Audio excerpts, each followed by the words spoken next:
तो है नमस्कार दोस्तों, स्वागत है आपका हमारे यूट्यूब चैनल पर। मैं हूँ आदित्य। तो आज हम बात करने वाले यार एक नए टॉपिक के ऊपर। पिछले वीडियो के अंदर हमने डिस्कस किया था इनहेरिटेंस क्या होता है, हम मल्टीपल इनहेरिटेंस क्यों अचीव नहीं कर सकते जावा के अंदर, वो भी हमने सब कुछ डिस्कस कर लिया था।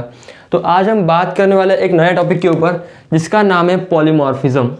ठीक है, पॉलीमॉर्फिज्म यार एक नया टॉपिक है UPS के अंदर। ठीक है, UPS का एक पिलर भी होता है पॉलीमॉर्फिज्म। अब जो मैं बताने जा रहा हूँ यहाँ पर पॉलीमॉर्फिज्म, उसके अंदर कुछ टाइप्स होते हैं। तो यहाँ पर पॉलीमॉर्फिज्म का मीनिंग हम सबसे पहले जान लेते हैं कि ये क्या होता है। तो पॉली का मतलब होता है मेनी एंड मॉर्फिज्म का मतलब क्या होता है, फॉर्म्स। अगर हम उसको रियल वर्ल्ड एंटिटी के साथ अगर इसको कंपेयर करें तो जैसे वाटर के साथ, वाटर में 3 स्टेट होते हैं। एक तो होता है लिक्विड, ठीक है, लिक्विड, गैस एंड सॉलिड। ठीक है, ये क्या उसके स्टेट्स हुए, मेनी फॉर्म्स हुए। ठीक है, कुछ इसी तरह हम क्या करते हैं, मेथड के कुछ स्टेट, मेथड के कुछ फॉर्म्स हम यहाँ पर क्रिएट करते हैं। ठीक है, तो इसी को हम बोलते हैं पॉलीमॉर्फिज्म। तो बेसिकली यही होता है पॉलीमॉर्फिज्म। तो अब बात करते हैं यहाँ पर इसके टाइप्स की। ठीक है, तो इसके क्या क्या टाइप्स होते हैं वो अब जान लेते हैं। तो पॉलीमॉर्फिज्म बेसिकली 2 टाइप में होता है। वो एक होता है compile time polymorphism. I hope आप सब लोग नोट कर रहे होंगे इसको, कंपाइल टाइम पॉलीमॉर्फिज्म। दूसरा होता है रन टाइम पॉलीमॉर्फिज्म। इसको बहुत डिटेल में हम जानने वाले हैं, इसके ऊपर क्वेश्चंस भी हम करने वाले हैं। बहुत अच्छे खासे क्वेश्चन मैं यहाँ पर कर दूंगा यहाँ पर। ठीक है, तो कंपाइल टाइम पॉलीमॉर्फिज्म को हम क्या बोलते हैं, स्टैटिक पॉलीमॉर्फिज्म। क्या बोलते हैं, स्टैटिक पॉलीमॉर्फिज्म। और रन टाइम को हम क्या बोलते हैं, डायनामिक पॉलीमॉर्फिज्म। ठीक है, तो ये इसके 2 टाइप हुए। एक होता है कंपाइल टाइम जिसको हम स्टैटिक बोलते हैं, एक होता है रन टाइम जिसको हम डायनामिक पॉलीमॉर्फिज्म बोलते हैं। ठीक है, तो कंपाइल टाइम पॉलीमॉर्फिज्म का मीनिंग क्या होता है कि कंपाइलर कंपाइल टाइम में ही चेक करेगा उसको कि वो मेथड सही है या फिर नहीं। ठीक है, तो पॉलीमॉर्फिज्म की जरूरत क्यों पड़ी वो अब देखते हैं। ठीक है, अभी तो हमने टाइप्स देख लिया उसके, अब देखते हैं कि उसकी नीड क्यों हुई, हमें पॉलीमॉर्फिज्म क्यों अचीव करना पड़ा यहाँ पर, इसके बारे में बात करते हैं। ठीक है, तो देखो मेरे पास एक क्लास है, क्लास ए नाम है इसका। इसके अंदर क्या है, 2 मेथड है, वॉइड शो, ये एक मेथड है, और दूसरी मेथड भी क्या है, सेम नाम की है, सेम नाम की। और यहाँ पे मैंने क्या कर दिया, पब्लिक स्टैटिक वॉइड मेन। ठीक है, मैं जावा के अंदर आपको सिखा रहा हूँ।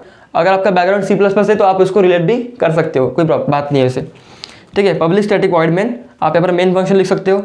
तो यहाँ पर मैंने क्या कर दिया, शो है, तो इसका ऑब्जेक्ट मैं यहाँ पर क्रिएट कर दूंगा।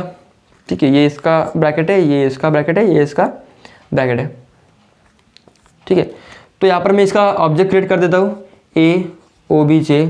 मैंने आपको सिखाया था ऑब्जेक्ट हम कैसे क्रिएट करते हैं।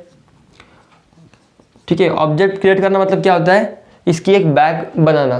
ठीक है, आपने मेरा पहला लेक्चर देखा होगा कि मैंने उसको बताया था कि न्यू कीवर्ड का इस्तेमाल क्यों करते हैं। तो यहाँ पर मैंने क्या कर दिया, इस ऑब्जेक्ट की मदद से, इस ऑब्जेक्ट जो मेरा थैला है इसके अंदर से मुझे शो वाला मेथड को कॉल करना है। ठीक है, तो ये कंपाइलर चेक करेगा, ओके भाई मुझे मेन में जाना है, इसका ऑब्जेक्ट क्रिएट हुआ है, उसका थैला एक बन चुका है, उसके अंदर से मुझे शो को यहाँ पर निकालना है। बट किस शो की बात कर रहा है, यहाँ पर कंपाइलर क्या हो जाएगा, कंफ्यूज हो जाएगा कि किस शो को मुझे यहाँ पर कॉल करना है। तो कंपाइलर जैसे कंफ्यूज हो गया यहाँ पर, तो इसीलिए हम इसको बोलते हैं कंपाइल टाइम पॉलीमॉर्फिज्म मुझे यहाँ पर करना पड़ेगा, क्योंकि कंपाइलर खुद यहाँ पर कंफ्यूज हो गया, कंपाइल टाइम में ही कंफ्यूज हो गया। अभी पूरा जो कोड है वो कंपाइल नहीं हुआ है अभी तक। कंपाइल मतलब क्या, बाइट कोड में अभी को कन्वर्ट नहीं हुआ है। ठीक है, तो इसलिए वो क्या हुआ, यहाँ पर कंफ्यूज हो गया। तो इसीलिए हम क्या करते हैं, यहाँ पर कंपाइल टाइम पॉलीमॉर्फिज्म का यहाँ पर यूज़ करते हैं। ठीक है, तो अब देखते हैं कंपाइल टाइम पॉलीमॉर्फिज्म होता क्या है।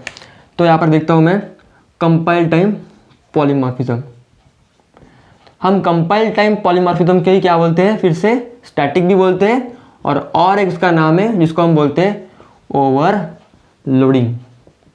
क्या बोलते हैं उसको, ओवरलोडिंग। ठीक है, तो ओवरलोडिंग के क्या कॉन्सेप्ट होता है कि हम एक ही क्लास होगा आपके पास। ठीक है, इसके रूल्स क्या होते हैं, ये कब हम इसको अप्लाई करेंगे, जबकि सेम क्लास होगा। सेम क्लास मतलब क्या, 2 मेथड के सेम क्लास, मतलब 2 मेथड एक ही क्लास में है। देन दो मेथड के सेम नाम होंगे, that is same method name, same method name, इन दोनों का नाम भी सेम होगा, ठीक है। तो वो डिफ्रेंशिएट करना पड़ेगा मुझे, ठीक है। उसका एक ही क्लास में वो दोनों भी मेथड्स है और ये मेथड्स के नाम भी सेम है, तो मुझे उसको डिफ्रेंशिएट करना पड़ेगा। तो मैं किस वे से उसको डिफ्रेंशिएट कर सकता हूँ, तो वो हम यहाँ पर लिखेंगे। तो उसको डिफ्रेंशिएट करने के हमारे पास तीन तरीके होते हैं, डिफ्रेंशिएट, ठीक है। तो पहला तरीका हमारे पास होता है नंबर ऑफ आर्गुमेंट्स यहाँ पर डिफरेंट करना पड़ेगा, ठीक है। आर्गुमेंट्स मतलब क्या होते हैं, अगर मैंने इसके अंदर मैंने क्या कर दिया, इंट ए लिख दिया, ठीक है। अब कंपाइलर फिर से मेन मेथड की तरफ आएगा, ऑब्जेक्ट है लिखा उसको, तो वो शो मेथड को कॉल करेगा।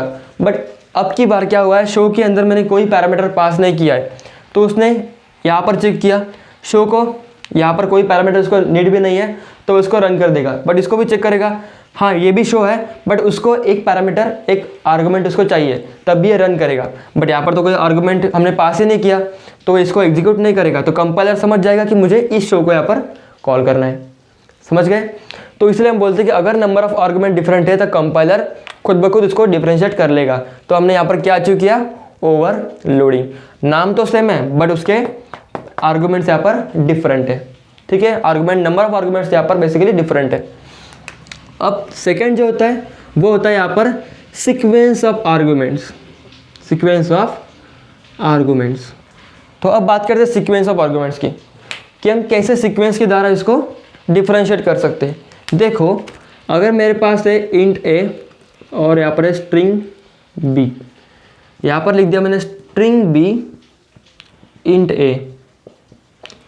अब यहाँ पर क्या होगा, देखो यहाँ पर क्या होगा, मैंने यहाँ पर पास कर दिया यहाँ पर 2 और यहाँ पर मेरा नाम पास कर दिया मैंने, ठीक है। तो अब यहाँ पर क्या करेगा कंपाइलर, यहाँ पर मेन मेथड में आएगा, ऑब्जेक्ट क्रिएट करेगा, शो को कॉल करेगा। इस बार चेक करेगा पहला जो आर्गुमेंट है वो क्या है, इंट है, इंट यहाँ पर मुझे मिल गया। दूसरा जो है वो क्या है, स्ट्रिंग है, हाँ मुझे स्ट्रिंग मिल गया, मतलब मुझे इसी को एग्जीक्यूट करना है। अगर पहला आर्गुमेंट में स्ट्रिंग देता तो वो इसको एग्जीक्यूट करता। अगर मैं आदित्य जो मेरा नाम है उसको पहले लिख देता और 2 को बाद में लिख देता, तो वो किसको कॉल करता, वो इसको कॉल करता। मतलब हमने क्या कर दिया, यहाँ पर सीक्वेंस को इंटरचेंज करते हैं, मतलब सीक्वेंस अदला बदल कर दी, इसलिए वो क्या हुआ, कंपाइलर उसको डिफरेंशिएट कर सकता है, ठीक है। तो ये दूसरा मेथड है जिसके द्वारा हम ओवरलोडिंग को अचीव कर सकते हैं। पहला था नंबर ऑफ आर्गुमेंट डिफरेंट रखना, सेकेंड था हमारे पास वो है सीक्वेंस ऑफ आर्गुमेंट को अलग रखना। जो तीसरा होता है वो क्या होता है, देखो इसके अंदर हम क्या करते हैं, डिफरेंट आर्गुमेंट लेते हैं, डिफरेंट आर्गुमेंट। ये सबसे आसान है, कैसे, देखो अगर मेरे पास यहाँ पर इंट है और यहाँ पर स्ट्रिंग है, देखो मैंने ऐसे कर दिया, अब तो कोई बात ही नहीं यार, अब तो कोई बात ही नहीं, इधर को मैं इससे हटा दूंगा। तो यहाँ पर मैंने क्या कर दिया, ऑब्जेक्ट शो को कॉल कर दिया, बट यहाँ पर इंट है, कंपाइलर समझ जाएगा इसको तो स्ट्रिंग की नीड है, यहाँ पर तो मैंने इंट भेजा है तो यही एग्जीक्यूट करना है मुझे, सही है। तो यही एग्जीक्यूट कर देगा, इसको एग्जीक्यूट नहीं करेगा। बट अगर मैं यहाँ पर किसी स्ट्रिंग को भेज दूँ तो वो इंट को कॉल नहीं करेगा, वो स्ट्रिंग को कॉल करेगा, ठीक है। तो यही बेसिक 3 डिफरेंस होते हैं, 1 2 3, जिसको हम यूज़ करके ओवरलोडिंग को अचीव कर सकते हैं। ओवरलोडिंग क्या है, एक टाइप है पॉलीमॉर्फिज्म का। पॉलीमॉर्फिज्म मतलब क्या होता है, मेनी टाइप्स, मेनी फॉर्म्स। हम मेथड के मेनी फॉर्म्स यहाँ पर क्रिएट करते हैं, जबकि उसका नाम सेम है, तब भी हम उसको डिफरेंट फॉर्म्स यहाँ पर लिख सकते हैं by using this 3 methods. First is the number of argument different लेना, सेकंड है सीक्वेंस ऑफ आर्गुमेंट डिफरेंट लेना, और थर्ड है डिफरेंट आर्गुमेंट लेना, ठीक है। तो ये बात ही पूरी पॉलीमॉर्फिज्म के अंदर एक छोटे से पार्ट की, जिसका नाम है ओवरलोडिंग। नेक्स्ट वीडियो के अंदर हम देखेंगे कि ओवरराइडिंग क्या होता है, ठीक है। तो अब ओवरराइडिंग देखते हैं नेक्स्ट वीडियो में। तो आज के लिए इतना ही, मिलते हैं नेक्स्ट वीडियो में, तब तक के लिए बाय बाय दोस्तों।